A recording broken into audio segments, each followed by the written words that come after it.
कोई बात नहीं, कंसंट्रेट करते हैं। Let's come on the topic please. So now the next topic is earth magnetism, right. So earth magnetism को बहुत अच्छे से पढ़ना है, जरा कंसंट्रेट करेंगे। प्यारे बच्चों, before starting of this topic, इस टॉपिक को शुरू करने से पहले मैं आपको बताता हूँ कि till now earth magnetism is the topic of investigation, discovery. इसमें बहुत सारी डिस्कवरी फ्यूचर में होंगी और बहुत सारी चीज़ें भी खोजी जानी बाकी हैं। जितने एविडेंसेस हैं, जितनी थ्योरीज हैं, जितना आज तक साइंस ने इसे डेवलप किया है, उस बेस पे हम इसको पढ़ेंगे, ठीक है। कंट्राडिक्शंस हैं, जिन चीज़ों से हम आपको एक्सप्लेन करेंगे वो चीज़ें 100% सही नहीं है ना। समझ में बहुत अच्छे से आएगा, बट जिन थ्योरी के बेस पे हम इस टॉपिक को आगे आपको समझाने जाएंगे वो कुछ चीज़ें आज भी क्या है 100% करेक्ट नहीं है। तो चलो ठीक है। अर्थ मैग्नेटिज्म का कॉन्सेप्ट कहाँ से आता है? प्यारे बच्चों, आपने देखा होगा ना 15th सेंचुरी के आसपास आपने देखा होगा, व्हेनेवर जब हम लोगों ने क्या बोलते हैं नेविगेशन में मैग्नेटिक नीडल का यूज किया था, है ना। जब हुआ था क्या 15th सेंचुरी के आसपास आपने देखा था कोलंबस और वास्को डी गामा जैसे लोग थे, इन लोगों ने क्या किया था, डिस्कवरीज की थी, न्यू सी रूट्स की डिस्कवरीज की, व्यापार करने के लिए, ट्रेड करने के लिए। उस समय तक क्या हुआ था, पुर्तगाल वगैरह में, स्पेन वगैरह में, वैसे तो पुर्तगीज का इसमें ज़्यादा जाता है, उन लोगों ने क्या किया था, नए ट्रेड रूट्स को, सी रूट्स को पता करने के लिए उन्होंने ये जो बोलते हैं निडल का, मैग्नेटिक निडल का यूज किया था कंपास में। दैट इज इम्पोर्टेंस वहाँ से आया कि भाई हम इस तरह से डायरेक्शन पता करें, राइट। 1600 के आसपास, I am talking about 14th century. Sir ये जो हिस्टोरिकल क्या डेट्स हैं, इनसे कुछ हमें फायदा मिलता है कि आप जान पाते हो ये चीजें टाइम बाय टाइम किस तरह से इवॉल्व हुई हैं, ठीक है। पुर्तगीज जो वहां पर एक किंग था, उसको बोलते हैं क्या बोलते हैं, हेनरी, प्रिंस हेनरी, है ना। उसको द नेविगेटर की वो दी गई थी, टाइटल दिया गया था उसको। उसने इस पे बहुत सारा काम किया था, बड़ा उसने प्रमोट किया था जो ट्रेडर्स थे और जो नए रूट्स को खोजने वाले लोग। वास्को डी गामा वही का था ना, खैर छोड़िए, उस पे आते हैं। तो 16th सेंचुरी में प्यारे बच्चों गिलबर्ट एक साइंटिस्ट आए और उन्होंने क्या देखा, अर्थ मैग्नेटिज्म के बारे में सबसे पहले बोलने वाले थे।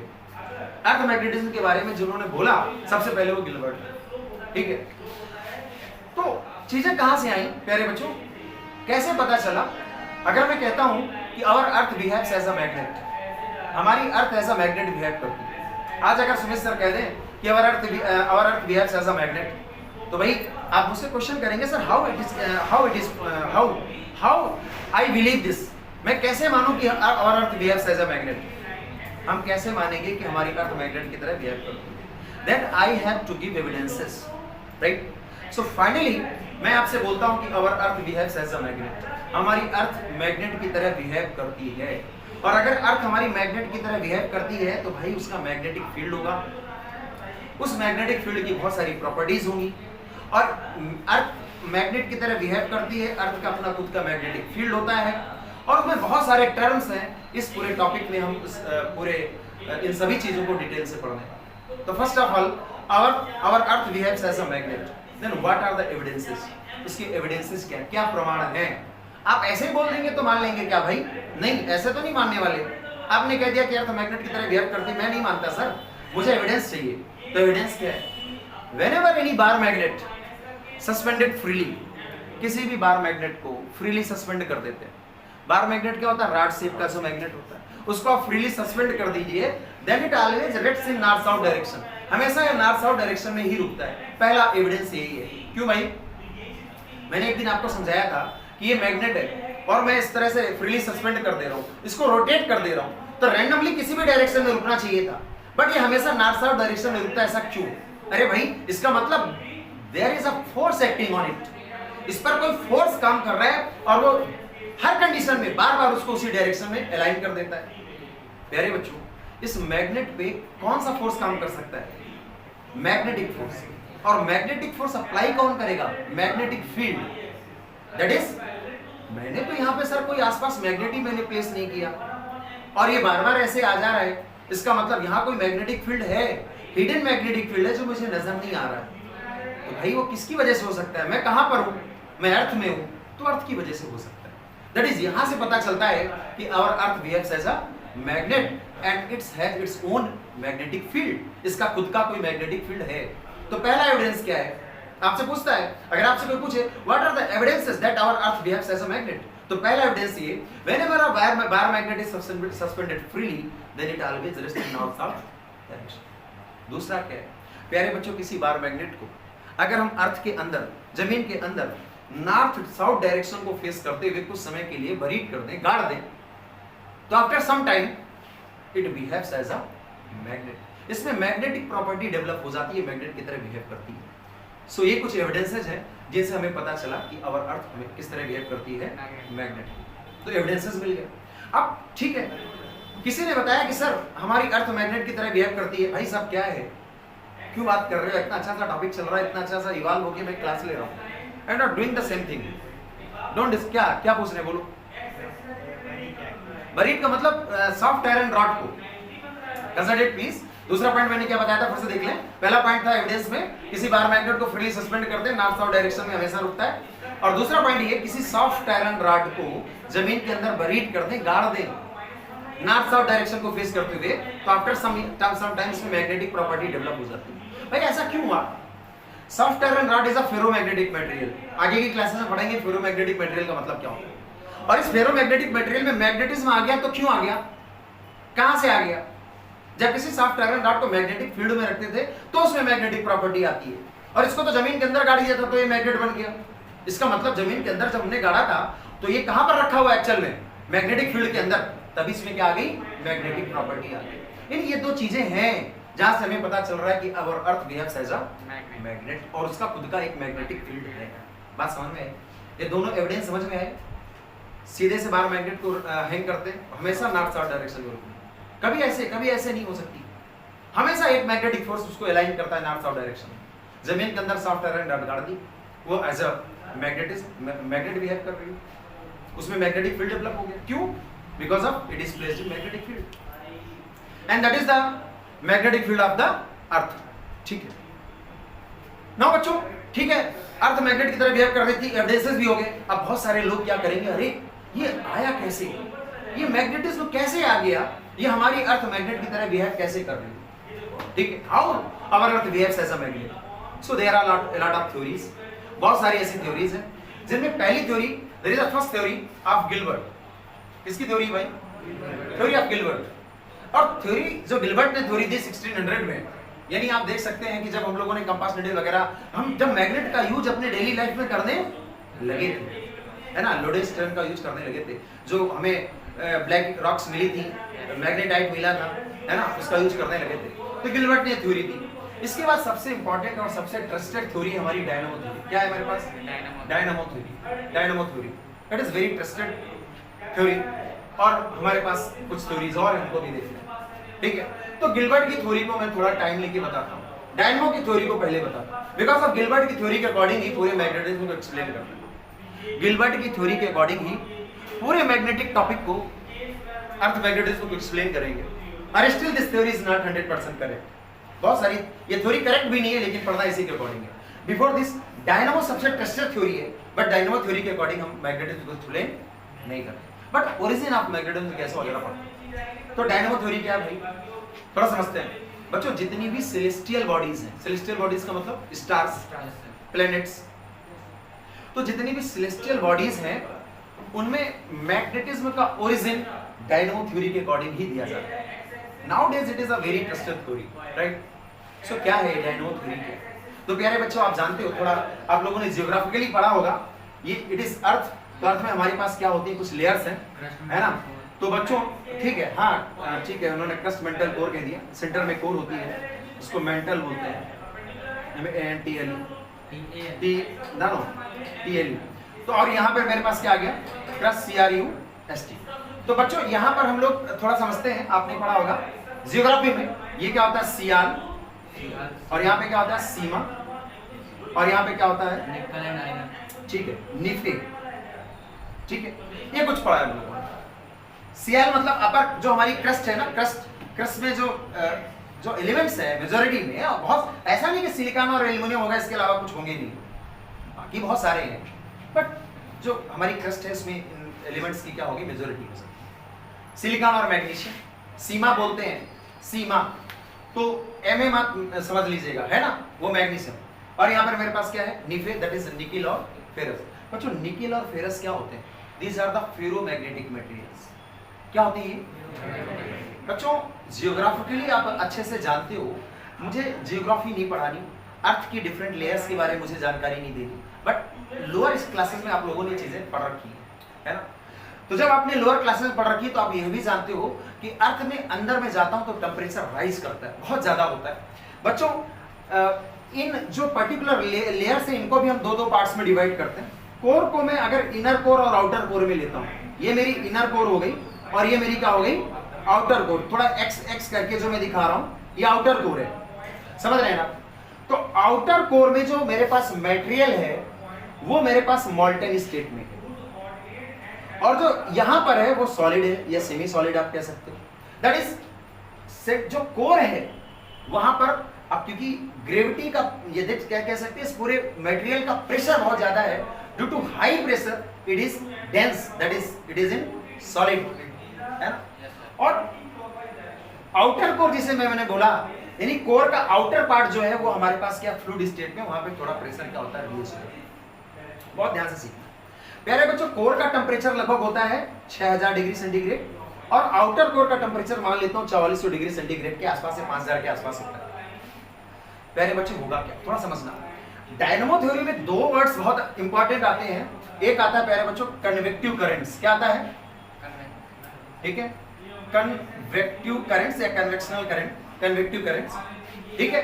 और बच्चों अर्थ अपनी एक्सिस पे रोटेट करती तो वहां पर एक फोर्स काम करता जो बहुत ही इफेक्टफुल होता है, उसको बोलते हैं कोरियोलिस फोर्स। क्या बोलते हैं, कभी नाम सुना है इन सबका, नहीं सुना, कोई बात नहीं, समझ में आएगा मेरी गारंटी, और जबरदस्त समझाऊंगा मैं आपको डायनामो थ्योरी। तो डायनामो थ्योरी में थोड़ा सा समझते हैं, हिस्टोरिकल एस्पेक्ट क्या देखा, या हिस्टोरिकल जियोग्राफिकल एस्पेक्ट क्या है। हम जान गए कि अर्थ को डिफरेंट लेयर्स में हम लोगों ने पढ़ रखा है छोटी क्लासेस में, और यहाँ भी देखते हैं क्रस्ट, मेंटल और कोर, और ये सभी दो लेयर में हम डिवाइड कर सकते हैं, outer core, inner core, outer mental, inner mental, outer crust, inner crust, है ना।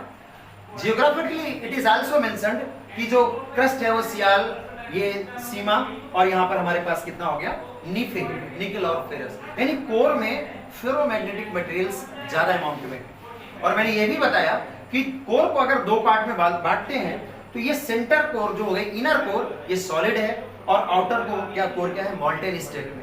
इनर कोर का टेम्परेचर ज्यादा है और आउटर कोर का टेम्परेचर क्या है, थोड़ा सा कम है, प्रेशर भी कम है। तो ये तो जियोग्राफिकली एविडेंस चीजें हो गई। अब साइंस में आता हूं मैं, जरा समझना बहुत ध्यान से। ऑस्टर्ड कहते हैं, ऑस्टर्ड एक्सपेरिमेंट हम लोगों ने सीखा था, और ऑस्टर्ड कहते हैं the current in a wire produces magnetism. किसी वायर में अगर करंट होती तो मैग्नेटिज्म जनरेट होती।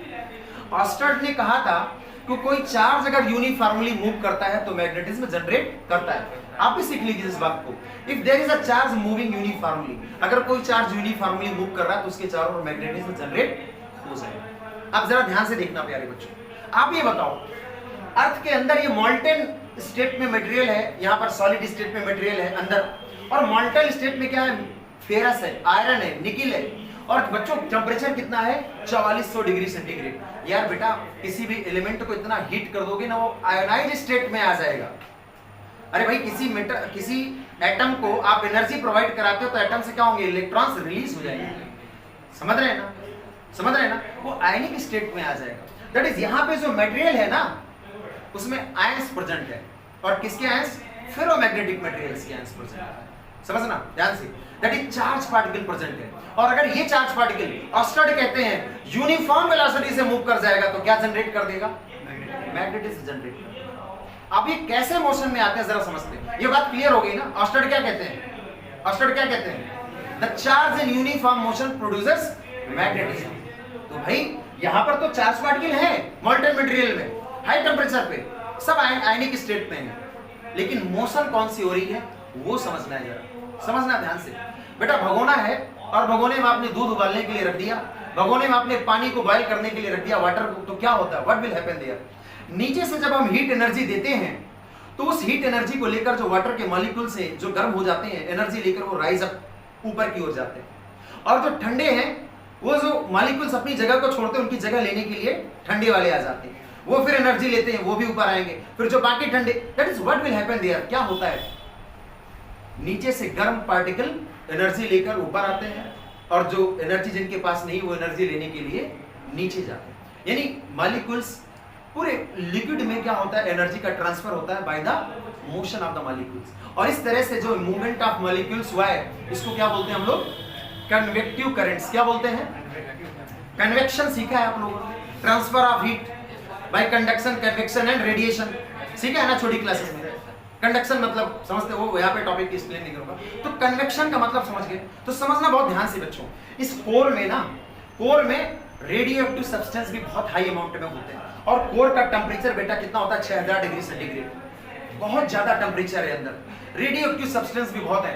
दैट इज क्या होता है, सेंटर कोर में से हीट एनर्जी रिलीज होती है, इनर कोर से हीट एनर्जी रिलीज होती है, और जरा उसी तरह समझिए भगोने के ऊपर क्या रखा हुआ है, पानी, और यहाँ पर हीट एनर्जी दी जा रही है, तो वाटर मॉलिक्यूल्स क्या होंगे, एनर्जी लेके ऊपर जा रहे हैं। तो प्यारे बच्चों, अंदर जब भयंकर हीट है, हाई टेम्परेचर है, तो वो क्या होगा, हीट एनर्जी जो रिलीज हो रही है वो क्या करेगी, उस हीट एनर्जी को लेकर ये जो मॉल्टेन मटेरियल है जो इनर कोर के कांटेक्ट में है, वो क्या होंगे, एनर्जी लेकर क्या जाएंगे, ऊपर की तरफ आएंगे, और उनकी जगह दूसरे मॉलिक्यूल्स आएंगे एनर्जी लेने के लिए। यानी इस फ्लूइड में मॉल्टेन कोर में क्या हो जाए, एक तरह से कन्वेक्टिव करंट्स राइज हो रही है। तो क्या हो रहा है, एक तरीके से क्या हो रहा है, चार्ज का मूवमेंट हो रहा है। क्या हो रहा है, और ऑक्सफोर्ड क्या कहते हैं, मूविंग चार्ज प्रोड्यूसेस मैग्नेटिज्म।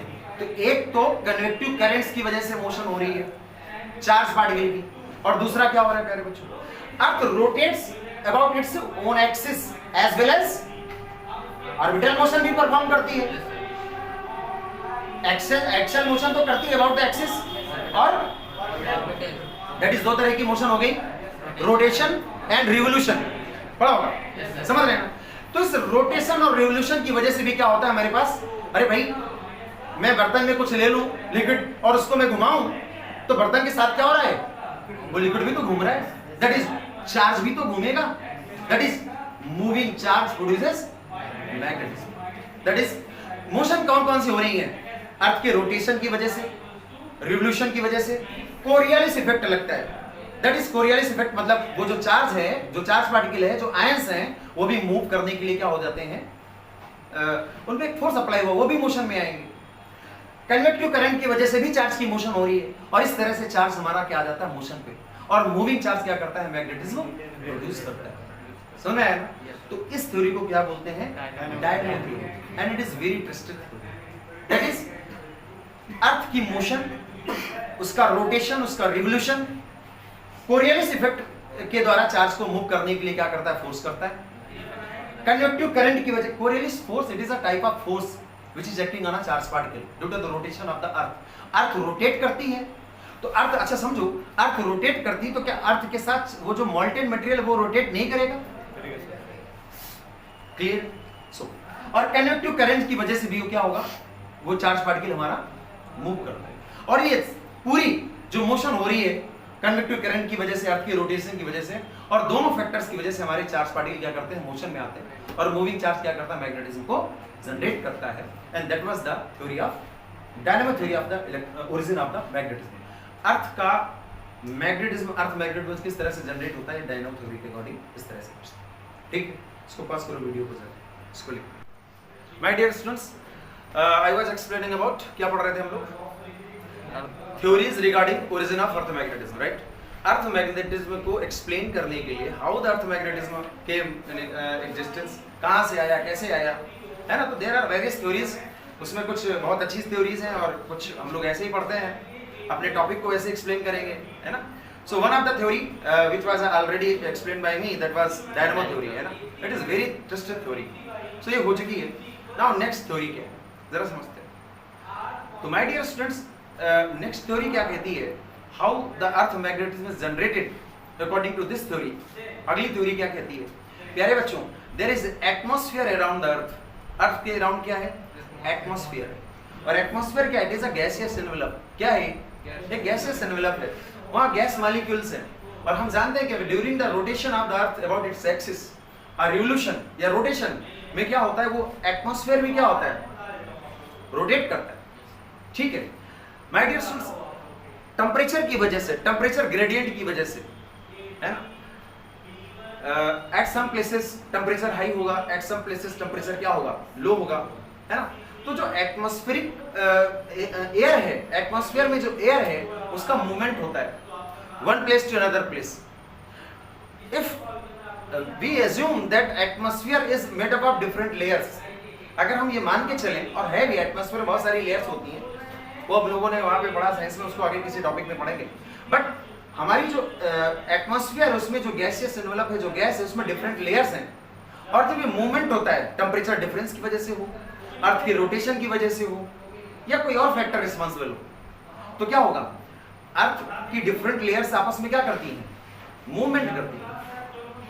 दूसरी और एक चीज समझते हैं, तो मोशन के दौरान क्या होता है? डिफरेंट मॉलिक्यूल्स के बीच में क्या होता है? डिफरेंट लेयर्स के बीच में क्या होता है? फ्रिक्शन होता है. क्या होता है?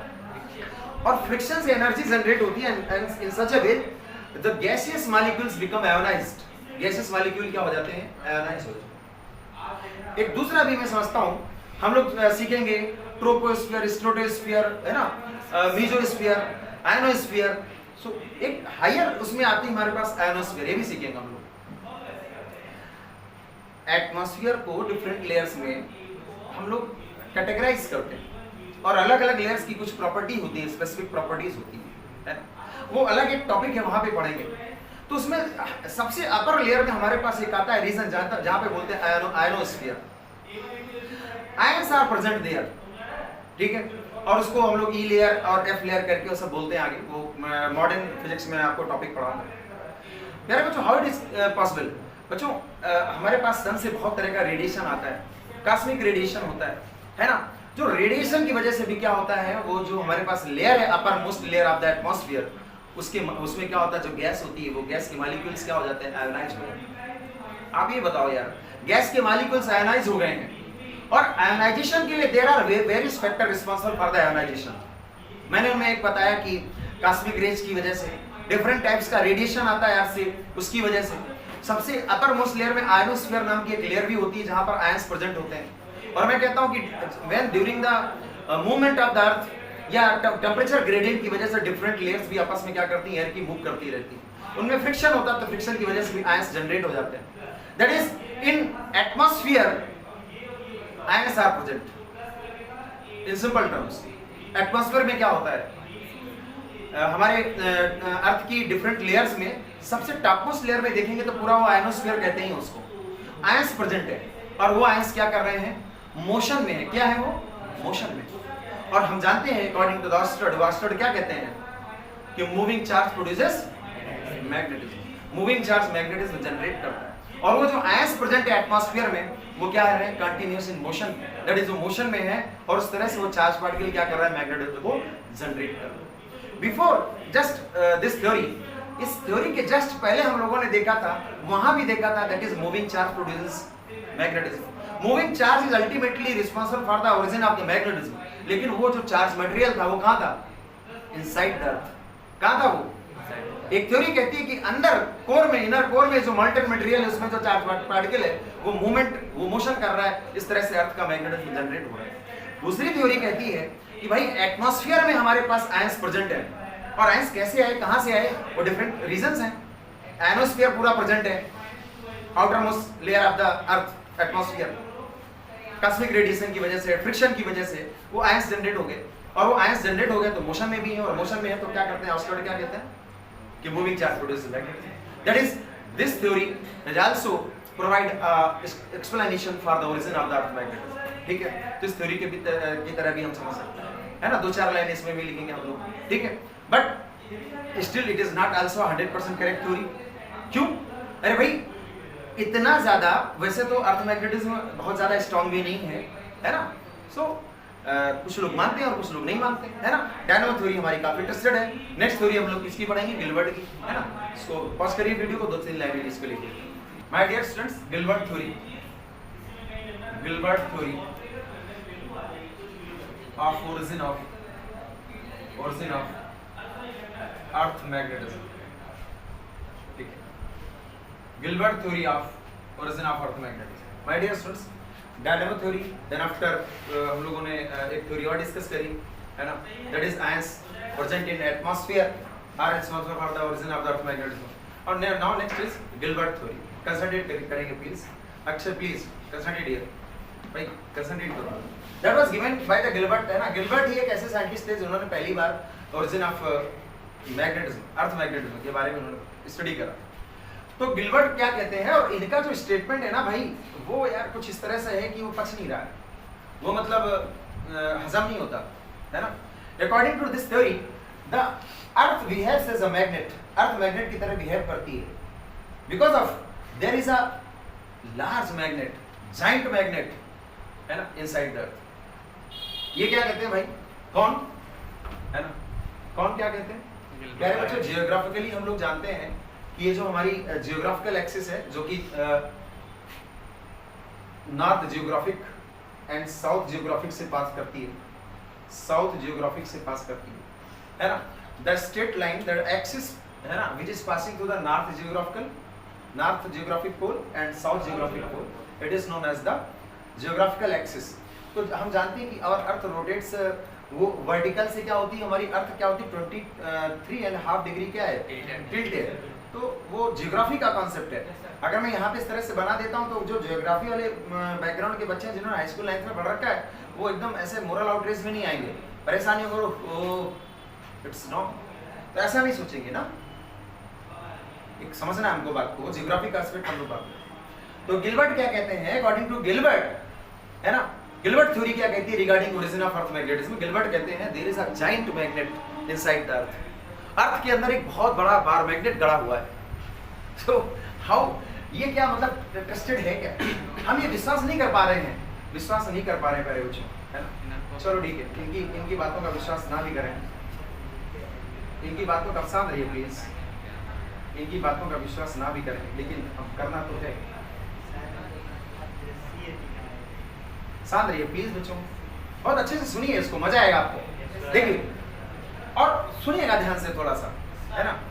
प्यारे बच्चों, वो कहते हैं कि there is a giant magnet inside the earth, due to this reason there is a magnetism of earth, earth का मैग्नेटिज्म इसी वजह से है कि अंदर एक बहुत बड़ा बार मैग्नेट गड़ा हुआ है, और उस बार मैग्नेट का जो नॉर्थ पोल है वो साउदर्न हेमिस्फीयर में, कहाँ है, साउदर्न हेमिस्फीयर। इस मैग्नेट का जो नॉर्थ पोल है वो कहाँ पर है, साउदर्न हेमिस्फीयर में, है ना। प्यारे बच्चों, आप जानते होंगे कि अगर मैं क्या करूं, अर्थ को एक सर्कुलर प्लेन से हम बाइसेक्ट कर दें, अर्थ को क्या कर दें, एक सर्कुलर प्लेन से बाइसेक्ट कर दें, तो उस प्लेन को क्या बोलते हैं, इक्वेटर बोलते हैं। क्या बोलते हैं हम लोग, इक्वेटर, ठीक है। And it is because of it is a geographical equator ना, जियोग्राफिकल इक्वेटर दिमाग में रखेंगे। It is not a straight line but actually it is a circular plane which bisect the earth in two parts, है ना। तो upper part को क्या बोलते हैं, नॉर्दर्न हेमिस्फीयर, और लोअर को क्या बोलते हैं, साउदर्न हेमिस्फीयर। जियोग्राफी में आपने पढ़ रखा है। तो गिलबर्ट क्या कहते हैं भाई कि अर्थ का मैग्नेटिज्म जानते हैं किस वजह से है, अंदर एक बहुत बड़ा बार मैग्नेट गड़ा हुआ है, और उस बार मैग्नेट का जो नॉर्थ पोल है वो साउदर्न हेमिस्फीयर में है, और जो साउथ पोल है वो नॉर्दर्न हेमिस्फीयर में है। क्या बताया उन्होंने कि नॉर्थ पोल साउदर्न हेमिस्फीयर में, और जो साउथ पोल है वो नॉर्दर्न हेमिस्फीयर में। क्लियर है, समझ आया ना। माय डियर स्टूडेंट, एक बात और भी समझनी है आपको, क्या कि ये जो अभी मैं बताता हूं मैग्नेटिक पोल्स किसको कहते हैं, किसको बोलते हैं, मैग्नेटिक पोल्स। क्लियर, तो उन्होंने बता दिया भाई। गिलबर्ट की थ्योरी बहुत आसान है।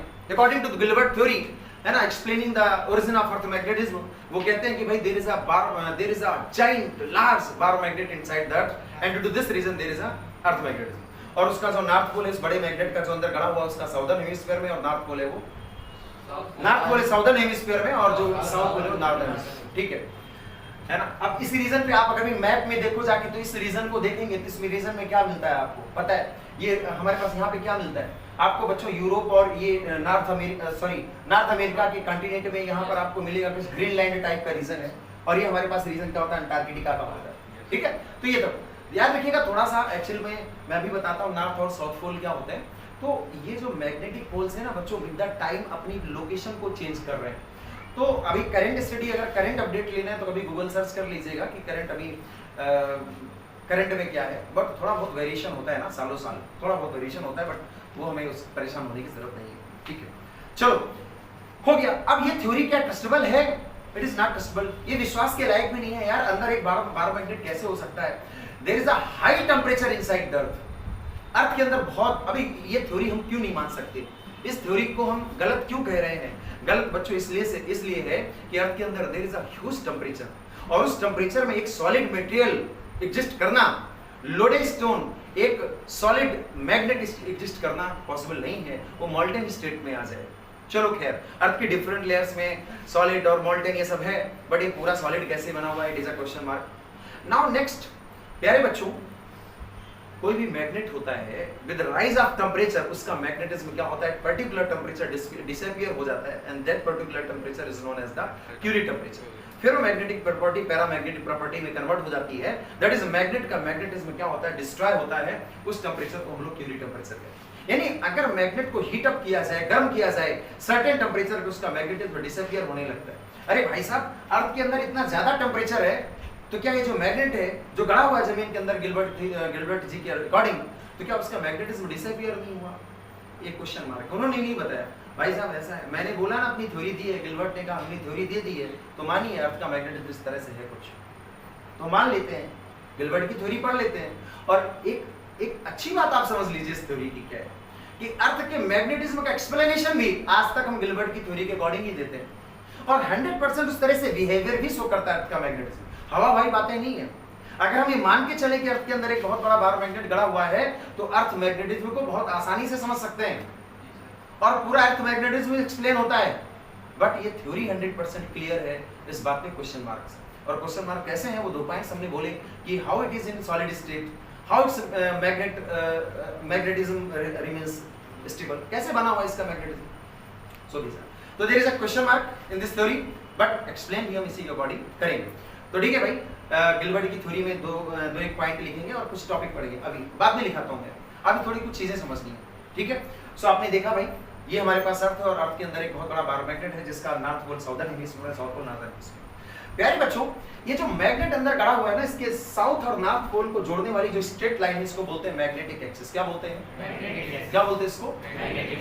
मैग्नेटिक एक्सिस अर्थ सरफेस को जिन दो पॉइंट्स पे कट करती है, उन पॉइंट्स को मैग्नेटिक पोल्स बोलते हैं। क्या बोलते हैं? क्या बोल रहा हूं मैं? मैग्नेटिक पोल्स बोल रहा हूं। क्या बोल रहा हूं? Magnetic poles. तो प्यारे बच्चों जरा गौर करना, अब ऐसा क्यों होगा मैं समझाऊंगा। ये जो नॉर्थ जियोग्राफिक है, इधर नॉर्थ जियोग्राफिकल पोल, ऊपर की तरफ नॉर्थ जियोग्राफिक, तो बच्चों यहाँ पे क्या मिलेगा मुझको? North magnetic. और यहाँ पे क्या होगा बच्चों? South magnetic. अब मेरे 4 बच्चे हैं, मेरे 10-15 ऐसे बच्चे हैं जो मोरल टेंशन में आ गए कि सर कर दिया आपने गड़बड़, सर इधर तो साउथ है इसका, इस अंदर वाले मैग्नेट का तो साउथ है, आपने इसको नॉर्थ मैग्नेटिक पोल क्यों कह दिया? इधर तो नॉर्थ है, आपने इसको साउथ क्यों कह दिया? और वो हम लोगों ने क्यों कहा इसको मैं थोड़ी देर में बताता हूं, अभी बिल्कुल परेशान नहीं होंगे, ठीक है। सो अब प्यारे बच्चों, ये जो हमारे पास मैग्नेटिक एक्सिस है, इस मैग्नेटिक एक्सिस के परपेंडिकुलर एक सर्कुलर प्लेन अगर लेंगे, तो इस सर्कुलर प्लेन जो कि अर्थ को दो पार्ट्स में डिवाइड करेगा, इसको मैग्नेटिक इक्वेटर बोलते हैं। क्या बोलते हैं बच्चों? मैग्नेटिक इक्वेटर, ठीक है। इसमें इतनी चीजें समझ में आ गई भाई, है ना। आप तो जानते हैं जियोग्राफिकल एक्सिस क्या है, जियोग्राफिकल इक्वेटर क्या है, मैग्नेटिक एक्सिस क्या है, मैग्नेटिक इक्वेटर क्या है, और मैग्नेटिक पोल्स क्या होंगे। मैग्नेटिक पोल्स क्या है? They are the two places, they are the two regions, they are the two points. Points कहना तो प्लेसेस बोलिए। They are the two places on the surface where the magnetic axis cuts the surface. Magnetic axis earth surface को जिन दो points पे cut करते हैं उनको मैग्नेटिक पोल्स बोलते हैं। क्या बोलते हैं? Magnetic poles. क्लियर? दिमाग में रहेगा। याद रख लीजिएगा कि जिधर नॉर्थ जियोग्राफिक पोल होता है उधर नॉर्थ मैग्नेटिक होता है, और जिधर साउथ जियोग्राफिक होता है उधर साउथ मैग्नेटिक। अंदर वाले मैग्नेट के पोल्स अलग होते हैं, समझ आया ना। तो मैग्नेटिक पोल्स जो हम हमारे हैं वो अंदर वाले मैग्नेट से डिसाइड नहीं हो रहे। अरे अंदर वाले मैग्नेट तो साउथ था इधर, बट हम इधर नॉर्थ मैग्नेटिक ले रहे हैं। क्या ले रहे हैं? क्लियर है? सबको समझ में आया? प्यारे बच्चों, ये जो जियोग्राफिकल एक्सिस है और जो मैग्नेटिक एक्सिस है, इसके बीच में एक एंगल होता है, और इस एंगल को बोलते हैं हमारे पास कितना होता है? 11.5 डिग्री। डिफरेंट बुक्स में आप कुछ अलग भी देखेंगे तो परेशान ना हो। हाई स्कूल या 9th की बुक्स में 13 दिखा दिया गया, 13.5 दिखा दिया, परेशान ना हो, ठीक है। तो 11.5 डिग्री के आसपास मिलेगा आपको, है ना। अगर कहीं पर ज्यादा इधर उधर की वैल्यू हो तो मुझे बोलिएगा, ठीक है, तो उसको अवॉइड करिए। तो 11.5 डिग्री समझ में आया कि नहीं आया? क्या है? Geographical axis and magnetic axis के बीच। Now there are few terms, कुछ टर्म्स आपको मिलेंगे। उन टर्म्स में क्या, पहला तो हमारे पास थोड़ा देखेंगे ध्यान से प्लीज बच्चों। एक आता है कंपास निडल, क्या आता है, मैंने आपको बताया था पिछले दिन। और एक आता है बच्चों मेरे पास क्या, डिप निडल। क्या आती है, डिप निडल आती है, डिप निडल, ठीक है। तो बच्चों कंपास निडल क्या होती है, what is a compass needle? A magnetic needle which is free to rotate in a horizontal plane। ये हॉरिजॉन्टल प्लेन है। और एक दिन मैंने बताया था हॉरिजॉन्टल का मतलब क्या होता है। हॉरिजॉन्टल का मतलब होता है plane parallel to the earth surface. अगर मैं कहता हूं भाई कि इस जगह पे हॉरिजॉन्टल क्या है, तो इस जगह पे अर्थ का सरफेस ये है और अर्थ सरफेस के पैरेलल ये जो प्लेन हुआ, इस सरफेस के पैरेलल जो प्लेन है वो हॉरिजॉन्टल है। प्यारे बच्चों इस सरफेस पे अर्थ के पैरेलल जो प्लेन है वो हॉरिजॉन्टल है। हॉरिजॉन्टल का मतलब हो गया अर्थ सरफेस के पैरेलल प्लेन। सर ये तो हमें बहुत पहले से पता था बेटा। लार्ज स्केल में जब अर्थ के या फिगर के लिए मैं बात करूंगा, मैं इस तरह से कर दूंगा, आप सरदर्द के मारे परेशान हो जाएंगे, क्योंकि आपने हॉरिजॉन्टल का मतलब सीधे यही सीखा है और वर्टिकल का मतलब आपने सीधे यही सीखा है। तो अगर मैं यहाँ पे इस तरह की कोई इस तरह का प्लेन ले लेता हूँ तो आप परेशान ना होंगे। आपको देखना कि अर्थ सरफेस के जो पैरेलल होगा वो क्या होगा, हॉरिजॉन्टल होगा, ठीक है। सो बच्चों क्या हुआ, what is a compass needle? तो कंपास निडल क्या है बच्चों, हॉरिजॉन्टल प्लेन में जो निडल घूमने के लिए फ्री होती है। हॉरिजॉन्टल प्लेन क्या है, ये है ना मेरा, तो बच्चों इसमें इस तरह से घूमने के लिए फ्री, उसको कंपास निडल बोलेंगे। और वर्टिकल प्लेन में जो घूमने के लिए फ्री होगी उसको डिप निडल बोलेंगे। क्या बोलेंगे? अब कंपास निडल का वर्क क्या है, डिप निडल का वर्क क्या है, वो आगे पढ़ाऊंगा, ठीक है। समझना ध्यान से, समझ रहे हो ना बात को? क्लियर है? मैं आगे बताऊंगा थोड़ा सा, जब लिखाऊंगा थोड़ा सा लिखा दूंगा। चलो थोड़ी चीजें बता देता हूँ बच्चों। अगर कोई वेक्टर क्वांटिटी हुई, कोई वेक्टर क्वांटिटी हुई, ये एक वेक्टर है, vector A, there is a vector A, any vector can be divided into its components.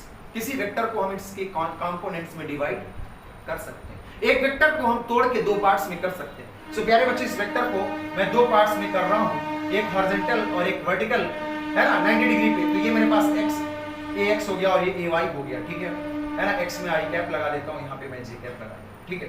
खैर एक वेक्टर को मैंने दो कंपोनेंट्स में डिवाइड कर दिया। प्यारे बच्चों मैग्नेटिज्म आल्सो वेक्टर क्वांटिटी। मैंने बोला था वेक्टर एनालिसिस जाके घर में पढ़िए जाके, है ना, YouTube वीडियोस जो है उसमें देख लीजिए।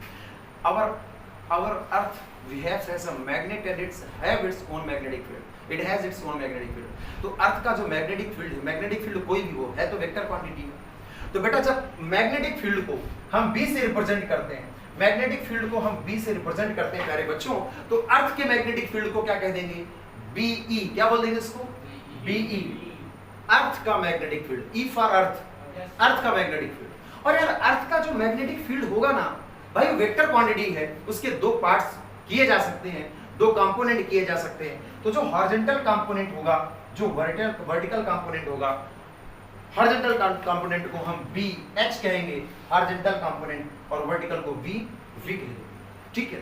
तो समझना मैं क्या कहना चाहता हूं। अगर ऐसे बता देता तो परेशान हो जाते यार। कंपास निडल जो होती है ना, वो अर्थ के हॉरिजॉन्टल कंपोनेंट के बारे में बताती है। किसको बताती है? अगर कंपास निडल कहीं पर इस तरह से, जो कि हॉरिजॉन्टल प्लेन में घूमने के लिए फ्री होती है, मजा आ जाएगा अर्थ मैग्नेटिज्म। लेकिन मान लीजिए आप रेगुलर रहिएगा बस, तो मैं कहता हूं कि अगर कंपास निडल घूम के कुछ इस तरह से ऐसे अरेंज हो गई है, इसका मतलब ये क्या है, अर्थ के हॉरिजॉन्टल कंपोनेंट को बता रही है। समझ में आया ना? डिप निडल क्या थी?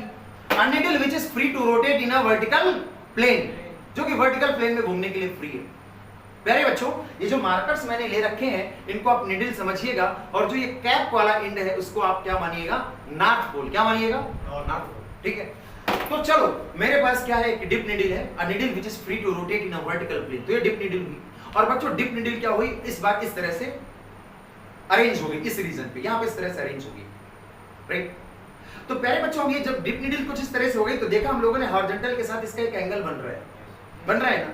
कर छोड़ो वो एंगल क्या, अभी बताता हूं। बट प्यारे बच्चों ये जो डिप निडल कुछ इस तरह से अरेंज हो गई ना, तो डिप निडल जानते हैं किसको बताती है? अर्थ के मैग्नेटिक फील्ड को बताती है। किसको बताती है?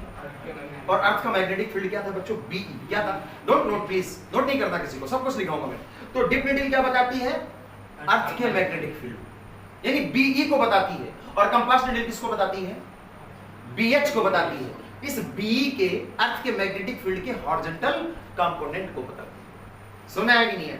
तो प्यारे बच्चों जरा समझना ध्यान से, डिप निडल अगर कहीं पर मैं अलग अलग जगह पर लेके जाता हूं, प्यारे बच्चों अलग अलग जगह पर लेके जाता हूं, अलग अलग जगह पे, समझना ध्यान से। तो मैं क्या करता हूं, मैं यहाँ पे इस तरह लेके आया और यहाँ पे देखा वो कुछ इस तरह से अरेंज होगी, इतने एंगल पर अरेंज होगी, कहीं पर इतने एंगल पर अरेंज हो गई, कहीं पर इतने एंगल पर अरेंज होगी। तो डिफरेंट डिफरेंट रीजन्स पे ये जो डिप नीडल है वो अलग अलग एंगल पर अरेंज हो जाती है। हॉरिजॉन्टल के साथ वो अलग अलग एंगल बनाती है, यहाँ इतना बना रही है एंगल, कहीं 90 डिग्री बनाती है, कहीं अर्थ सरफेस के पैरेलल हो जाती है। और ये डिप नीडल किस बात को बताती थी, किस बात को बताती? अर्थ के मैग्नेटिक फील्ड को। इसको दिमाग में रख लो कि डिप नीडल बताएगी अर्थ के मैग्नेटिक फील्ड बीई को और कंपास नीडल बताएगी बीएच को। अब जरा समझना प्यारे बच्चों, ये जो डिप नीडल है हॉरिजॉन्टल के साथ एक एंगल बनाती है, इस एंगल को बोलते हैं एंगल ऑफ डिप। क्या बोलते हैं? Angle of dip. Angle of dip theta से रिप्रेजेंट करते हैं, एंगल ऑफ डिप। क्या बोलते हैं इसको? Angle of dip. ठीक है, इसको दूसरी तरह से समझाता हूं, एंगल ऑफ डिप को दूसरी तरह से समझाता हूं। मैं कहता हूं angle formed by the earth magnetic field with the horizontal. Earth का मैग्नेटिक फील्ड हॉरिजॉन्टल के साथ जो एंगल बनाता है उसको एंगल ऑफ डिप कहते हैं। क्या मैंने गलत बताया? क्या हमने गलत सोचा? नहीं, अरे मैं कहता हूं कि डिप नीडल हॉरिजॉन्टल के साथ जो एंगल बनाती है उसको एंगल ऑफ डिप कहते हैं। अरे डिप नीडल किसको बताती है? अर्थ के मैग्नेटिक फील्ड को। तो मैं कहता हूं कि अर्थ का मैग्नेटिक फील्ड हॉरिजॉन्टल के साथ जो एंगल बनाता है उसको एंगल ऑफ डिप कहते हैं। कोई दिक्कत है क्या? कोई दिक्कत है क्या? अच्छा चलो इसको इस तरह से कह दूं कि अर्थ के मैग्नेटिक फील्ड और हॉरिजॉन्टल कंपोनेंट के बीच में जो एंगल बनता है, क्योंकि हॉरिजॉन्टल कंपोनेंट कहां होगा? हॉरिजॉन्टल में होगा, और जो मैग्नेटिक फील्ड है वो कहां होगा? वो तो डिप नीडल की डायरेक्शन में होगा, है ना? तो मैं कह दूं कि अर्थ के मैग्नेटिक फील्ड का हॉरिजॉन्टल कंपोनेंट के साथ जो एंगल वो एंगल ऑफ डिप है। तो एंगल ऑफ डिप को हम कई तरह से रिप्रेजेंट कर सकते हैं। बहुत इजी क्या है कि डिप नीडल हॉरिजॉन्टल के साथ जो एंगल बनाती है, अर्थ का मैग्नेटिक फील्ड हॉरिजॉन्टल के साथ जो एंगल बनाता है उसको एंगल ऑफ डिप कहते हैं। समझ में आया ना? कई जगह ऐसा होगा बच्चों, थोड़ा देखना, हम किसी जगह पर अगर इस डिप नीडल को इस तरह से अरेंज करेंगे तो हॉरिजॉन्टल से नीचे की तरफ होगी और कई बार हॉरिजॉन्टल से ऊपर की तरफ होगी। तो बच्चों हम एंगल ऑफ डिप तो है हॉरिजॉन्टल के साथ, अब नीचे 30 डिग्री बन रहा है, ऊपर 30 डिग्री बन रहा है, तो अंतर क्या है? हम लिखेंगे वहां पे dip angle 30 degree downward, 30 degree upward. समझ रहे हैं इस बारे? खैर चीज है, वो सब पढ़ेंगे, इधर कंसंट्रेट करेंगे प्लीज। सर ये पूरा क्यों बता रहे थे? Compass needle, dip needle, angle of dip, ये सब ये तो आगे की चीजें अभी क्यों बता रहे थे? प्यारे बच्चों, अगर मैं किसी डिप नीडल को अर्थ के डिफरेंट डिफरेंट प्लेसेस पे लेके जाता हूं तो अर्थ के सरफेस के साथ वो डिफरेंट डिफरेंट एंगल्स बनाती है। समझ में आया ना? और जब वो डिफरेंट डिफरेंट एंगल्स बनाती है तो इससे हमें क्या पता चलता है? अर्थ के मैग्नेटिज्म के बारे में स्टडी करने में आसान हो कि अर्थ का मैग्नेटिज्म है किस तरह से। और प्यारे बच्चों, क्योंकि गिलबर्ट कहते हैं कि अर्थ का magnetism is due to the bar magnet, giant bar magnet. तो भाई अर्थ के मैग्नेटिक फील्ड को किस तरह से देखेंगे, कैसा फील्ड होगा वो थोड़ा देखेंगे। इस वीडियो को पास करेंगे, ये फिगर जल्दी। चलो students, so origin of earth magnetism is clear by the Gilbert theory, है ना? एक मैग्नेट है अंदर, इसका नॉर्दर्न हेमिस्फीयर कहां पर है? सॉरी, नॉर्थ पोल कहां पर इसका? अंटार्कटिका। और साउथ कहां पर है? नॉर्थ वेस्ट ग्रीनलैंड में। विद द टाइम, समय के साथ ही लोकेशंस क्या होगी? चेंज होती है, तो इसमें ज्यादा मोरल आउटरीच करने की जरूरत नहीं है, आप परेशान नहीं होंगे। ठीक है, चलो अर्थ मैग्नेटिज्म है ना, क्या हेडिंग डाली? अर्थ का मैग्नेटिक फील्ड। ठीक है, ओके। सो डियर स्टूडेंट्स, अर्थ के मैग्नेटिक फील्ड को जरा देखते हैं। How much is that time please? ठीक है, ओके। चलो बच्चों, कोई बात नहीं, कंसंट्रेट करेंगे। तो अर्थ का मैग्नेटिक फील्ड क्या है बच्चों? इसको दो एस्पेक्ट में समझना है। अर्थ के मैग्नेटिक फील्ड को दो एस्पेक्ट, कई फिगर बनाएंगे, है ना? बहुत सारे अच्छे से फिगर बना के मैं आपको समझाऊंगा। हमारी अर्थ क्या करती है? अराउंड द एक्सिस रोटेट करती है वेस्ट से ईस्ट की तरफ, है ना? इतना तो सब जानते हैं आप सभी बच्चों। यहाँ पे मेरे पास क्या था? एक मैग्नेट था। क्या है मेरे पास? एक मैग्नेट है ना? अब है या नहीं है? बताओ, है या नहीं है? है या नहीं है? नहीं है, actually it is not, but Gilbert theory के अकॉर्डिंग। चलो खैर, अब बच्चों because of it is a bar magnet, earth का मैग्नेटिक फील्ड होगा कैसे? बार मैग्नेट का जो मैग्नेटिक फील्ड होता है, बार मैग्नेट के मैग्नेटिक फील्ड में हम लोगों ने क्या सीखा था? क्या सीखा था कि भाई नॉर्थ से मैग्नेटिक फील्ड लाइंस निकलती है और कहां पे जाती है? साउथ। ठीक है, उसको बनाएंगे हम लोग, और मैं ऑलरेडी बना के दिखा चुका हूं आप सबको। हम लोग ऑलरेडी बना के दिखा चुके हैं, इसको बनाएंगे ना, है ना? इसको बनाएंगे, है ना? Field lines never intersect each other please. आप इसको क्या कर सकते हैं? ठीक है, ज्यादा बड़ा तो नहीं बनाएंगे बच्चों। वीडियो थोड़ा सा पॉज कर दो ना, इट्स टेकिंग टाइम, है ना? बच्चों प्लीज, है ना, एक concentrate each student please. We know that the magnetic field lines never intersect each other. हम जानते हैं कि मैग्नेटिक फील्ड लाइंस कभी एक दूसरे को इंटरसेक्ट नहीं कर सकती। तो ये जो बीच में हम लोगों ने कभी बाई मिस्टेक ऐसा कुछ हो गया हो ना, तो आप बिल्कुल परेशान नहीं होंगे। आप फिगर बनाते समय उसको अच्छे से ड्रा करेंगे, ठीक है? फिगर ड्रा बनाते समय अच्छे से ड्रा। आप लोग बना सकते इस तरह बना सकते हैं बच्चों। देखिए जरा कंसंट्रेट कीजिए, ये रहा हमारा मैग्नेट, और पहले से ही आप इन फील्ड लाइंस को कुछ इस तरह से पहले से कर लीजिए, बाद में मैग्नेट बना लीजिए, ठीक है? ये हमारे पास क्या रहा, नॉर्थ, सॉरी यहाँ पे क्या मेरे पास साउथ, और यहाँ पे क्या मेरे पास, और फिर इनको कंप्लीट कर लीजिए, ठीक है? चलो यहाँ पे देखिए, अर्थ का जो मैग्नेटिक फील्ड है it is due to the bar magnet according to the Gilbert. तो वैसा ही होगा कुछ, कंसंट्रेट करो सर। यहाँ पे देखो, तो बच्चों इधर क्या था, नॉर्दर्न हेमिस्फीयर में क्या था, नॉर्दर्न हेमिस्फीयर क्या भाई,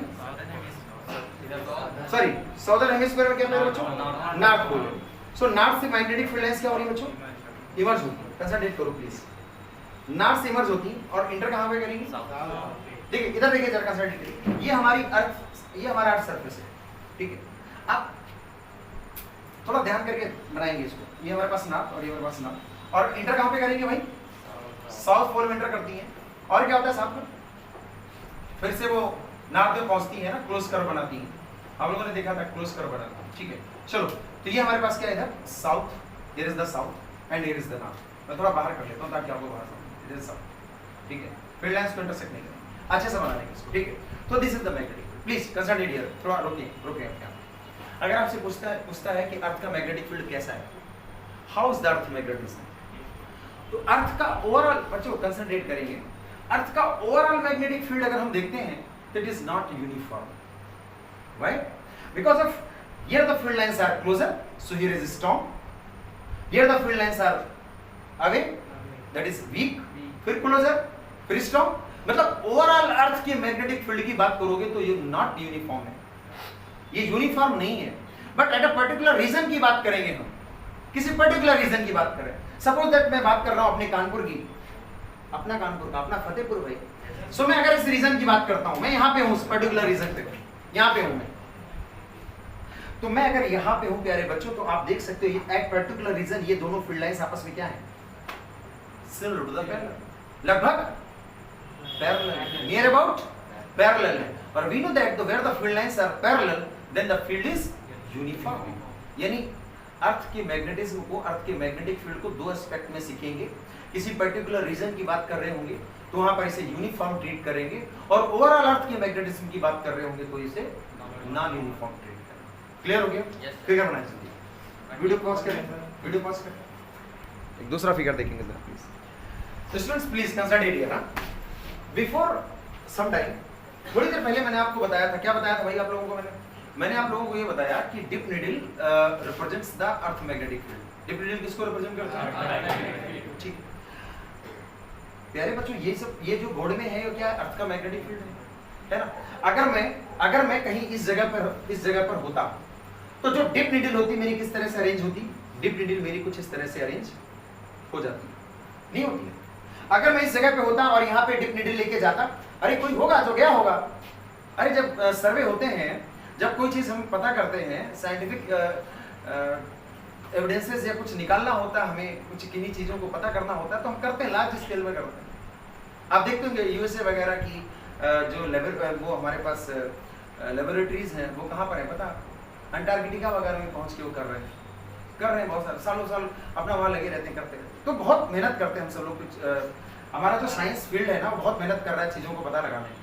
तो अर्थ के डिफरेंट प्लेसेस में when we brought the dip needle, different जगह पर जब डिप नीडल लेके गए, उसका बिहेवियर चेक किया हम लोगों ने, और हम जानते हैं कि डिप नीडल किसको बताती है? अर्थ के मैग्नेटिक फील्ड को।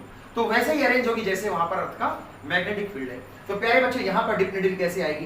ये जो डार्क से बना रहा हूँ, इसका अलग फिगर हम लोग देखेंगे। तो डिप नीडल यहाँ पे कैसे आएगी, थोड़ा इसको यहाँ पे देखिए प्लीज। तो डिप नीडल का बिहेवियर यहाँ पे क्या होगा, थोड़ा समझेंगे, कुछ इस तरह से हो जाएगा। समझ में आ रहा है ना? ये दिख रहा है आपको डार्क से थोड़ा सा? चलो यहाँ पर देखते हैं बच्चों, यहाँ पर देखते हो तो डिप नीडल कुछ इस तरह से आएगी, है ना? और यहाँ पे देखेंगे डिप नीडल कुछ इसकी, थोड़ा सा इसको बढ़िया कर लीजिए। तो डिप नीडल यहाँ पे कैसे आएगी, कुछ इस तरह से आएगी। बच्चों यहाँ पे देखो तो डिप नीडल कुछ यहाँ पे आएगी, और यहाँ पे देखते हो तो डिप नीडल कुछ ऐसे आएगी, ऐसे आएगी।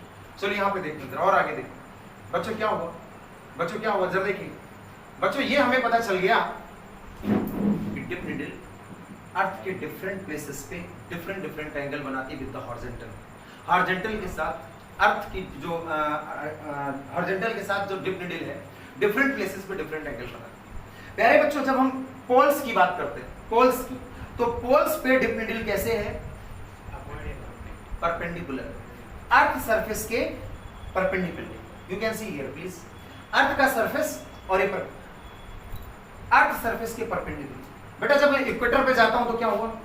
अर्थ का सरफेस और डिप नीडल क्या हुआ? पैरेलल। इक्वेटर समझते हैं ना? इक्वेटर मैंने थोड़ी देर पहले बताया था, मैग्नेटिक इक्वेटर की बात कर रहा हूं, ये इक्वेटर, ठीक है। मैग्नेटिक इक्वेटर की बात करूंगा, जियोग्राफिक की बात नहीं कर रहा हूं फिर। और फिर अगर हम यहां पर जाते हैं तो फिर कितना हो गया? पोल्स पे गया तो फिर से कितनी हो गई? परपेंडिकुलर। और इक्वेटर पे और डिफरेंट प्लेसेस पे डिफरेंट एंगल। यानी क्या हुआ? Dip needle makes different angles with the horizontal at different places of the earth, है ना? तो हॉरिजॉन्टल के साथ जो डिप नीडल एंगल बनाती है, हॉरिजॉन्टल के साथ अर्थ का मैग्नेटिक फील्ड जो एंगल बनाता है उसको एंगल ऑफ डिप कहते हैं। यानी डिफरेंट डिफरेंट लोकेशंस पे डिप एंगल कितने होंगे? अलग अलग होंगे। इक्वेटर पे डिप एंगल कितना होता है?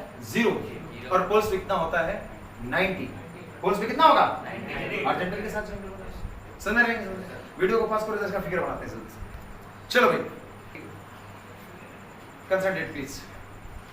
माय डियर स्टूडेंट्स, अगर टाइम हो घर में तो क्या करेंगे, आप अर्थ के मैग्नेटिक फील्ड की केवल एक लाइन दिखाओगे, उसके ऊपर ही बना दोगे तो बेहतर आपको समझ में आएगा। खैर फिलहाल कोई बात नहीं, हम लोग ये जो अगली रीडिंग में इसको पढ़ रहे हैं क्या, behaviour of dip needle at different places of the earth. तो हम लोगों ने देखा कि डिफरेंट डिफरेंट प्लेसेस पर जब डिप नीडल को लेके जाते हैं, अर्थ सरफेस के साथ क्या करती है? डिफरेंट एंगल्स बनाती है। पोल्स पे क्या करती है? 90 डिग्री। इक्वेटर पे क्या करती है? अर्थ सरफेस के पैरेलल, और डिफरेंट एंगल्स पे डिफरेंट। ठीक है भाई, तो डिप नीडल का बिहेवियर है। डिप नीडल क्या होता है? सॉरी, डिप एंगल क्या होता है? Angle of horizontal and magnetic angle form by dip needle with the horizontal. Dip needle का हॉरिजॉन्टल के साथ जो एंगल बना उसे एंगल ऑफ डिप बोलते हैं। या अर्थ की मैग्नेटिक फील्ड हॉरिजॉन्टल के साथ जो एंगल बनाती है उसको एंगल ऑफ डिप कहते हैं। तो पोल्स पर एंगल ऑफ डिप कितना हुआ? 90, और इक्वेटर पे कितना हुआ? 0। ये जितनी भी चर्चाएं मैं कर रहा हूं वो मैग्नेटिक कॉन्सेप्ट पे है।